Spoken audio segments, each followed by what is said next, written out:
کہ فَإِذَا قَضَيْتُم مَنَاسِكَكُم، جب تم حج کے ارکان پورے کر چکو، فَاذْكُرُوا اللَّهَ كَذِكْرِكُمْ آبَاءَكُمْ، تو جس طرح اپنے باپ دادا کو یاد کیا کرتے تھے اسی طرح اللہ کو میلاد میں یاد کرو، او اشد ذکرا، بلکہ یہ ذکر اس سے بھی زیادہ جذبے کے ساتھ ہو۔ زمانہ جاہلیت میں ایک رواج تھا کہ جب لوگ منا میں آتے تھے تو یہاں پہ خاندانی تفاخر اور یہاں پہ تعریفوں کے پل باندھے جاتے تھے، میں نے فلاں کیا تھا، میرے دادا نے فلاں کیا تھا، اس طرح کے یعنی اپنی تعریفیں، اپنے باپ دادا کی تعریفیں کی جاتی تھیں۔ تو اللہ تعالیٰ نے فرمایا جب تم یہاں پہ آؤ تو اللہ کا ذکر اس سے بھی زیادہ کرو جتنا اپنے خاندانوں کو یاد کرتے ہو اور اپنے خاندانوں پہ فخر کرتے ہو۔ یہاں پہ مختلف قسم کے اذکار ہیں،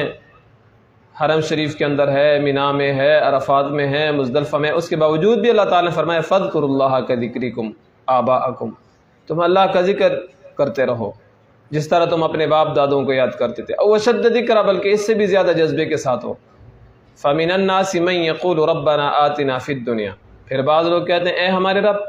ہمیں دنیا ہی میں دے جو کچھ دینا ہے، وَمَا لَهُ فِي الْآخِرَةِ مِنْ خَلَاقٍ، ایسے شخص کے لیے آخرت میں کچھ حصہ نہیں ہے۔ یعنی جو بندہ دنیا مانگتا ہے، صرف دنیا مانگتا ہے، تو اللہ تعالیٰ اس کو دنیا تو دے دیتے ہیں لیکن آخرت میں پھر اس کا کوئی حصہ بھی نہیں ہے۔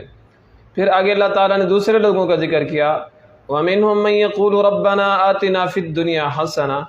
اور بعض وہ ہیں جو کہتے ہیں اے ہمارے رب ہمیں دنیا میں بھی بہتر زندگی دے، وَفِي الْآخِرَةِ حَسَنَةً، اور آخرت میں بھی بہتری عطا فرما، وَقِنَا عَذَابَ النَّارِ، اور ہم کو دوزخ کے عذاب سے بچا۔ حضرت علی رضی اللہ تعالیٰ عنہ سے روایت ہے کہ حسنہ یہ اچھی عورت کو بھی کہتے ہیں، نیک بیوی مل جائے یہ حسنہ، اس کی ایک تعریف یہ بھی ہے،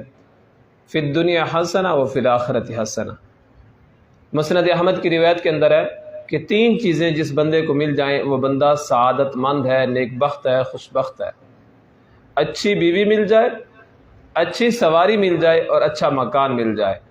تو دنیا کے اعتبار سے انسان کے لیے یہ نیک بختی اور سعادت مندی ہے۔ ویسے بھی اگر دیکھا جائے اگر اچھی بیوی ہو تو انسان کے لیے گھر جنت بن جاتا ہے، اور اگر بیوی جھگڑالو ہو اور ہر وقت لڑتی رہتی ہو تو اس کے لیے یہ دنیا بھی جہنم اور عذاب بن جاتی ہے۔ تو اللہ تعالیٰ نے فرمایا کچھ لوگ ایسے ہیں جو دنیا میں بھی بہتری مانگتے ہیں اور آخرت کی بھی بہتری مانگتے ہیں اور کہتے ہیں ہم کو دوزخ کے عذاب سے بچا، اولئک لہم نصیب مما کسبوا،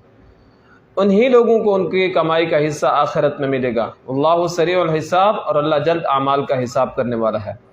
وَاذْكُرُوا اللَّهَ فِي أَيَّامٍ مَّعْدُودَاتٍ، اور اللہ کو ان چند قیام جو مینا کے اندر قیام ہے ان دنوں میں یاد کرتے رہو۔ ایام معدودات سے مراد حج کے دن ہیں، یہ جو حج کے 3 دن ہیں یہاں پہ 11 ذی الحجہ، 12 ذی الحجہ، 13 ذی الحجہ، یا 10، 11، 12 ذی الحجہ، یہ جو دن ہیں، کیونکہ ان دن کو دوسرے الفاظ میں آگے اللہ تعالیٰ نے ذکر کیا فَمَن تَعَجَّلَ فِي يَوْمَيْنِ فَلَا إِثْمَ عَلَيْهِ وَمَن تَأَخَّرَ فَلَا إِثْمَ عَلَيْهِ، پھر جو 2 ہی دن میں جلدی مینا سے چلا آئے تو اس پر بھی کوئی گناہ نہیں، وَمَن تَأَخَّرَ فَلَا إِثْمَ عَلَيْهِ، اور جو ایک دن زیادہ لگا دے اس پر بھی کوئی گناہ نہیں ہے۔ یہاں پہ بندہ اگر 2 دن ٹھہرا،